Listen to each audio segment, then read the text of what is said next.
Welcome back to Raising Deaf Kids. Do you feel like your child is learning language, but you're not sure if they're comprehending it? The language learning is a two-step process, at least, and listening and comprehending are two different skills that you approach in different ways. So today we're going to talk about strategies about how to help your child boost their comprehension of language. Grab a pen and paper, fill up that coffee some more, and let's get started. Hey, Mama. Welcome to Raising Deaf Kids. Do you want more ease in your daily life? Do you want to help your child learn language faster but have no idea where to start? Do you find yourself searching for how to learn sign language and best ways to practice speech goals? Hey, I'm Alaine. I'm a mom of 3 littles, 2 of whom are deaf. I remember when I received the hearing loss diagnosis for our child, there were so many decisions and information overload. I lacked clarity and confidence and yearned for ease and balance in our lives. It was then that I discovered strategies to support our kids' language development at home, and I even helped them learn language faster. I can't wait to share it all with you. So put down that to-do list, close out that ASL app for now, and let's get started.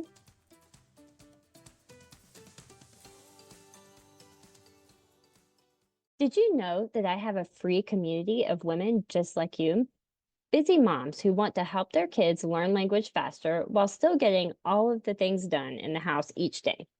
In the community, we share strategies to help our kids learn language faster and lean on each other for encouragement and support in this up and down journey of hearing loss with your kids.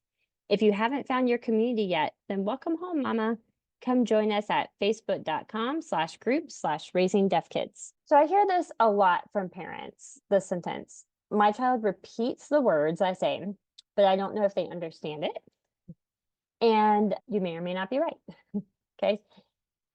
This is so common. Like I said, I hear this from a lot of parents that, the kids are doing the work, but the parents don't know if the kids are actually understanding like what they're saying and what they're doing. And that's so frustrating, right? Because you're putting in the work. If you listen to the podcast episode before this, you're doing the 113 method, they're repeating, but you're just not sure if they actually understand what they're repeating, if they're comprehending what they're repeating. And this is so common. And that's why when you're in speech therapy with your child, your speech therapist works on either listening or hearing, and then works in different ways on the actual comprehension of the words. Okay. And that's because listening or hearing and comprehending are actually 2 different skills, and you need both of those to effectively speak and communicate in a language, but they're 2 skills that are built a little bit differently. And I remember this being a struggle at the beginning with my kids, and honestly, it still is sometimes. They know the word that I'm saying, but like when I ask them a question, sometimes I don't always know what to say back or how to answer my question. My 8-year-old still kind of does this, and I'll have to repeat the question still or give him an example because I don't think he knows the words, but I don't think he's comprehending what they are actually meaning sometimes. And he'll usually like just not say anything back to me, or he will answer with yeah. When, the question was like, what are you doing today? And he'll answer with yeah. And that usually clues me in that he didn't comprehend what I was saying. Okay. And I want you to think about this in like if you were learning a new language right now. So if you're learning a new language, let's just say Spanish, because I used to be a Spanish teacher, and I gave you a word in Spanish and you could repeat it. You can say the word, but could you use it in a sentence? Could you understand it in a sentence if I used it and know what to say back to me? Okay, that's comprehension. You could say the word, you could repeat it, that's listening, but you don't actually like know what it means or know its context or know how to actually use that word in any sort of communication. That's comprehension, and they're 2 different skills. So what I want to do today with you is I want to teach you how to kind of increase your child's comprehension of the language that you are teaching them. Okay, so we're going to start with number 1. I want you to use a visual as much as possible when you are talking to your child, and or point if you're giving them a direction. And this is the very beginning of comprehension. Okay, and what this does is it gives your child a connection to the word and helps them understand what the word means. Okay, it gives them context for the word. It says, oh, this word actually means an action or it means an object. Like, it means something. It's not just like saying something for no reason. Okay, and the reality is a language is useless if it's not in a context. Okay, and if you don't know how to use it to actually communicate and put it in a sentence with other words, then you don't know language. Okay, and so using a visual or pointing, if you're giving them a direction, pointing to what you want them to do, pointing to where you want them to go, or pointing to the object, gives them the context or the direction to go in. And, you know, this works really well with younger kids who are learning language and starting out learning language, because this is kind of like a foundational part of learning a language. You know, I'll give you an example. You know, my 5-year-old, when he was younger, before he really knew much language, I would ask him to go get his shoes. So I would tell him, go get your shoes. And at the same time I was saying shoes, I would do the ASL sign for shoes. And then I would point to his shoes. So I would say, go get your shoes, ASL sign, and point. And then he would go get them. So then he was able to make the connection that the word shoe and or the sign for shoe meant that object over there. And then eventually, as he learned the word and learned that it actually had a meaning, I was able to phase out the pointing. Now, when I say, hey, go get your shoes, I still do the ASL sign. So go get your shoes plus ASL sign. I don't have to point anymore. He goes right to his shoes and goes and puts them on. Okay, because he knows that they have a meaning. But at the beginning of the language learning, when your child is first learning a language, using a visual or pointing to something or pointing to the direction or pointing to what you want them to do, helps them make that connection faster that the words actually mean something.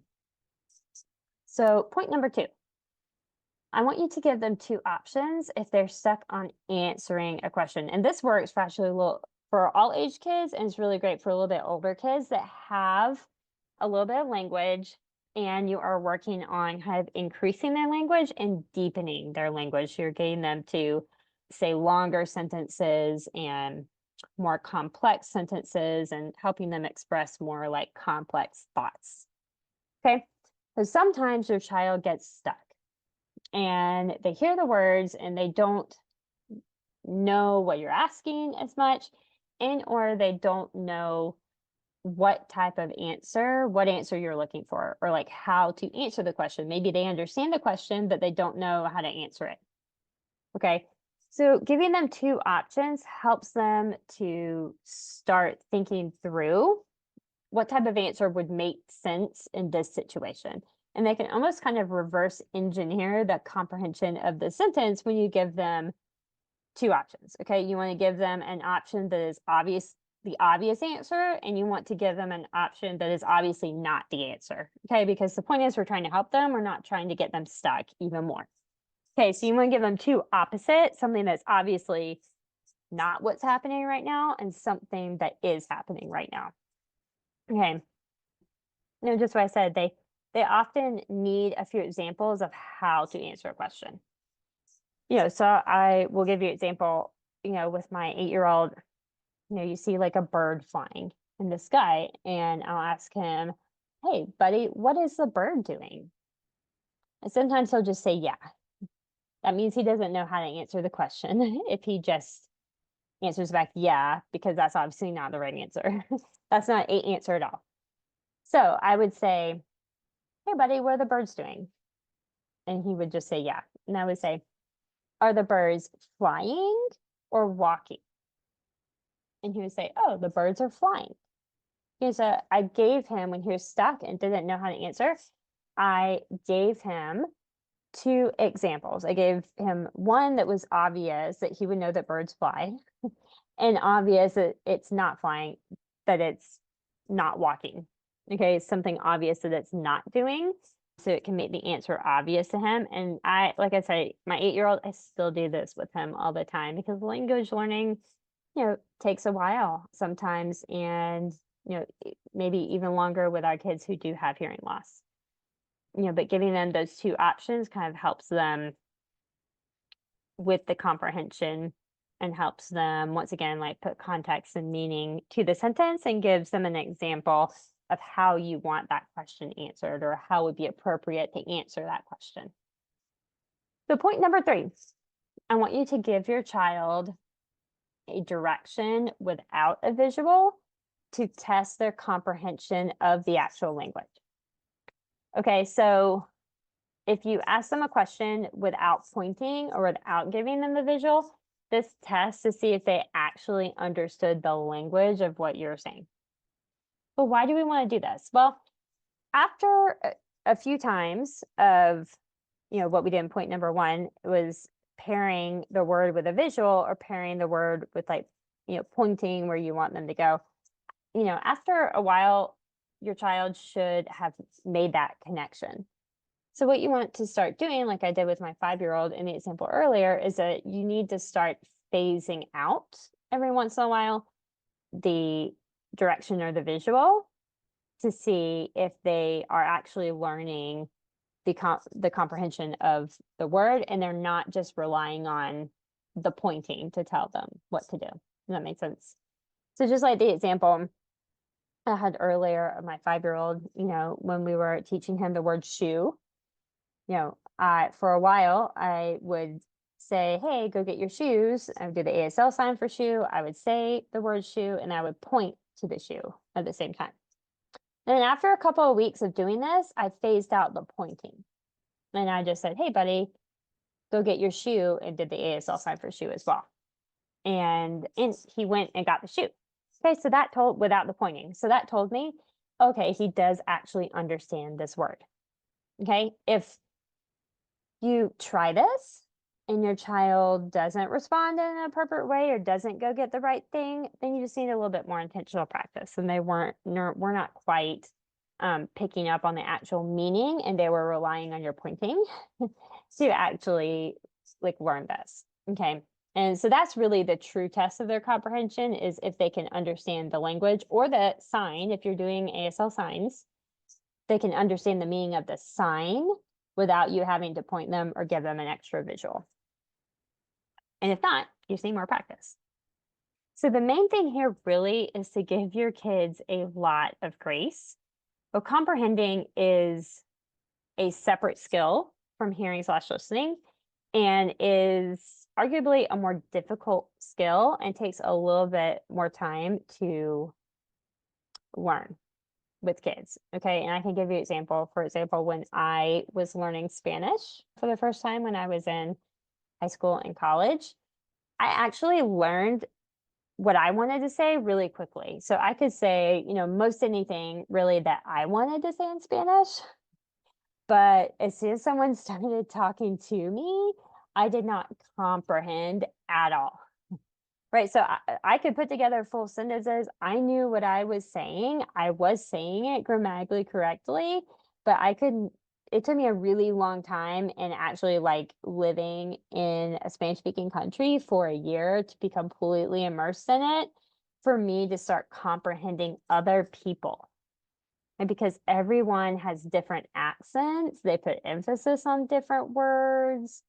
They say words in different ways or don't say words. And that's the same thing with your child. You talk differently than their teacher talks differently.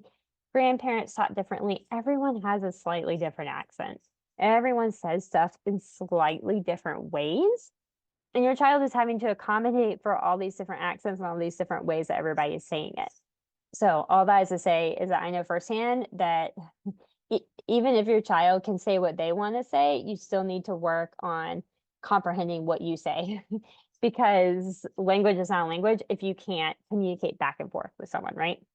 And so with these targeted strategies that we just talked about today, you should start seeing some comprehension increase a bit more rapidly with your child. And when you book a coaching session with me, we can work on some of these comprehension skills if you want to. We can come up with a plan if you're concerned that your child is comprehending what you're saying. We can come up with, a more in-depth practice plan for you and your child so that we can get that comprehension increasing and get that kind of back and forth, language communication going for you guys. So to book a coaching call, go to raisingdeafkids.com/coaching. That's also in the show notes. And I will be happy to help you come up with a plan for comprehension for your child. And I hope this episode today calmed your soul. As parents, we want the absolute best for our kids, but unfortunately, kids do not come with a handbook. Wish they did. But I want you to know that simply by being here and listening, you're doing a great job as a mom or a parent because you are learning and trying to find better ways to help your child. And I am so proud of your efforts. I'm so glad you're here. And I will see you next week on Tuesday.